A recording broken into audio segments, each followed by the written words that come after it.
Pemirsa, kembali kita lanjutkan dulu kita kepada Pak Eriko. Pak Eriko, dari tim sukses Ahok Jarot juga harusnya sepakat dong. Kita nggak boleh menggunakan isu SARA. Anda juga mungkin dari tim Anda jangan selalu kemana-mana mengesankan bahwa Ahok Jarot ini korban dari isu SARA. Kita harus lebih mengedepankan mengenai isu program. Anda sepakat tidak? Saya rasa selama ini tim kami tidak pernah untuk mencoba menjadikan itu semacam satu keuntungan.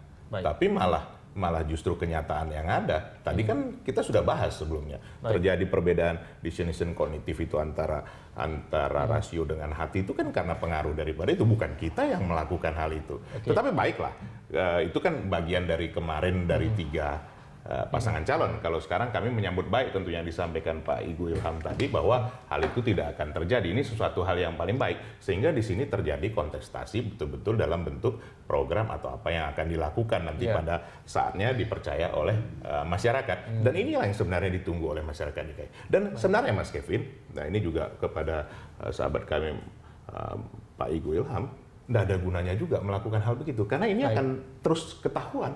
Karena ini sekarang sudah langsung berhadapan. Artinya masyarakat akan bisa melihat sejauh apa sebenarnya yang dilakukan. Kalau itu pun dilakukan akan terjadi kontraproduktif. Dan itu akan kembali, feedbacknya kembali kepada pasangan calon yang melakukan hal seperti itu. Jadi tidak ada keuntungannya. Tetapi justru disinilah masyarakat, pas yang tadi disampaikan oleh Pak Profesor JB Kristiadi tadi, bahwa disinilah masyarakat melihat track recordnya seperti apa, gambaran selama ini seperti apa, dan apakah dia calon sebagai pemimpin nanti di Jakarta, sebagai gubernur dan wakil gubernur bisa dipercaya dalam melakukan tugas-tugasnya. Tentu itu dari track record, dari yang sudah dilakukan, kemudian dari caranya melakukan. Karena pada saat ini tidak ada lagi pilihan lain, Mas Kevin, bahwa memang calon dan juga pasangan calon dan tim itu memang harus bersentuhan dengan masyarakat. Karena yang diperebutkan ini tinggal hanya sedikit lagi. Nah, contoh ini, DPT kemarin Profesor JB Kristiadi bahwa sudah 77, kan termasuk sangat tinggi bahkan di dunia. Tapi kemungkinan ini di atas 80 bahkan 85%. Kalau kami melihat animonya besar sekali. Ini tergantung dari wasit nih, KPUD dalam memproses ini tentunya. Karena begitu keinginan mempergunakan hak konstitusinya untuk memilih. Nah, hal kedua tadi yang sudah saya sampaikan, bahwa tingkat loyalitas dari masing-masing pemilih itu terbaca. Bahwa ini masih bisa terjadi, katakan semacam perputaran. Jadi ini sesuatu hal yang sudah sangat berbeda, Mas Kevin, dibandingkan dengan putaran Ahok pertama. Jarot itu 43% ya, kurang lebih ya? Iya, nanti kan pada saat putaran pertama, ini yang target nanti akan dikejar itu berapa persen? Paling tidak 8% itu nanti asalnya kira-kira nanti datang dari mana? Pendukung Ahok, Agus Silvi kah atau dari mana sebetulnya? Kalau kita melihat ya, dari pasangan calon nomor 3 itu yang loyal itu di angka 70-75%.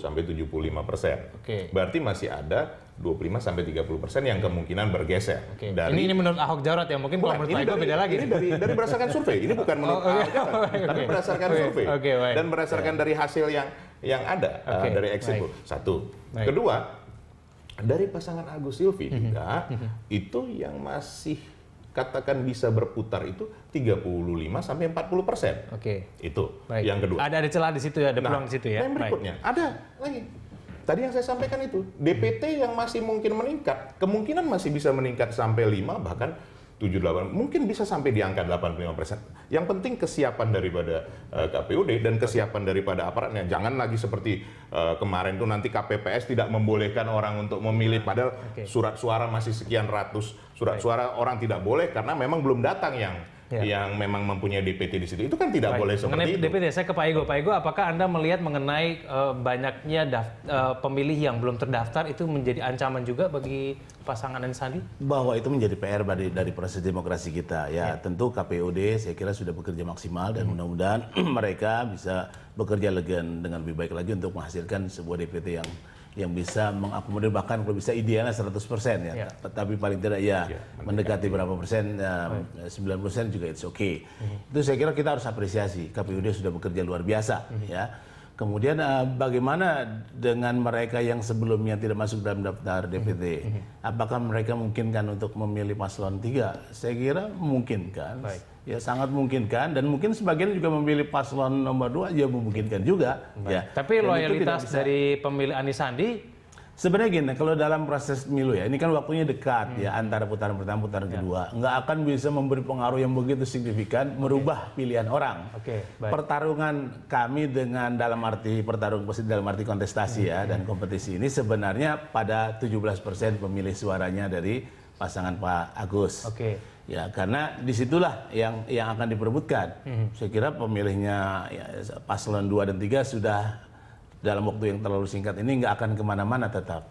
Nah, berarti sekarang persoalannya 17% ini. Kemana mereka akan? Menurut logika kami, mereka 17% adalah orang-orang yang menginginkan perubahan kepemimpinan. Sehingga probabilitasnya ya terbesar adalah memberikan pilihan kepada Pak Anies Baswedan karena profil sebagai semacam antitesa dari rejim kepemimpinannya Pak Ahok pada periode lalu. Pak Kris, 17% pemilih Agus Silvi yang diperbutkan ini sebetulnya untuk meyakinkan mereka ini isu yang mana? Kalau misalnya kita cermati kan memang kita tidak bisa mengontrol mengenai isu-isu primordial yang selalu ada di masyarakat. Mungkin elit politiknya semua sepakat, kita semua harus mengarah pada program. Tapi yang di bawah kan tetap saja seperti putaran Mas, tadi saya sebelum Mas datang membaca lain. Ya. Jadi kalau Mas Anies tambah Mas Agus, itu Mas perspektif Pak Igo mengatakan Jakarta pilih gubernur baru, tetapi kalau bisa bilang dari sisi sana campuran Mas Ahok, campur Mas Agus, tidak mau Pak Anies yang pilih kira-kira gitu aja. Tapi yang saya senang Mas, ini start yang baik dari diskusi ini adalah diskusi yang sangat rasional. Pertama juga mengenai perdebatan tadi saya kira sudah sangat maju. Cuma memang karena beberapa kalangan termasuk saya masih ada trauma mengenai produksi kebencian primordialistik dan kebohongan dalam medsos yang luar biasa. Kita ini kan mempunyai tokoh seperti Mas Anies yang saya kenal pribadi, ya kita sering menghormati dan memang saya berharap banyak bahwa Mas Anies memang tidak melakukan itu, saya setuju memang tidak. Tapi kita minta lebih satu tingkat lagi untuk bisa dengan wibawanya itu ikut meredam. Ya, kalau ada orang-orang yang dianggap mengganggu keteraman, kecemasan, membuat masyarakat cemas karena isu-isu yang sudah begitu sangat kasat mata, ya kan? Kalau orang tidak bisa disembayangkan, kalau di salah satu TV mengatakan bahwa kalau ini melanggar hukum begini potong tangan dan sebagainya, itu betul-betul mencekam itu ya. Tapi Mas Anies ada tuh kredibilitas karena juga kakeknya seorang tokoh pahlawan yang sangat inklusif ya dan sebagainya. Nah ini dan saya juga merasa bahwa selalu saya memberikan contoh bahwa kalau yang dipertarungkan di primordial itu bahkan orang yang mempunyai satu Tuhan yang sama bisa perang 30 tahun. Itu namanya pertarungan antara pengikut Katolikisme dan kekristenan itu. Sama Tuhan Yesusnya itu.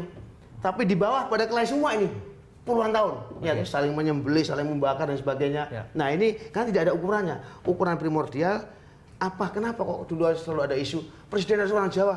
Apa hebatnya orang Jawa dengan orang yang lain? Tidak ada ukurannya. Ada ukuran dengan etnis yang lain. Tidak ada ukurannya. Ukurannya emosi tadi itu. Inilah menjadikan malapetaka kalau ini itu dibiarkan. Tetapi saya selalu percaya bangsa ini bangsa besar dan sudah terlalu banyak praktek-praktek yang sebetulnya membaurkan kita semua. Pak Kris, berarti poin Anda adalah tim sukses masing-masing pasangan ini tidak hanya mereka mengatakan tidak setuju dengan isu primordial, tapi juga berperan untuk saya akan naikkan kepada dua pasangan calon. Kalau saya orang Katolik ini, ada pastor yang sampai berani kampanye di gereja, saya akan lawan. Itu pasti. Karena saya tidak pernah percaya orang yang seagama saya KTP-nya Katolik itu juga orang itu betul iman Kristiani tidak, yang korupsi juga banyak. Yang di Portugal itu orang Katolik banyak sekali masuk penjara. Ya, saya akan nanti mintakan komitmen kepada Pak Eriko dan juga Pak Ego, mau nggak mereka turut serta untuk menahan sedikit sebelum menutup. Kita harus jadi dulu Pak Eriko. Kita masih satu segmen. Mau sedikit aja.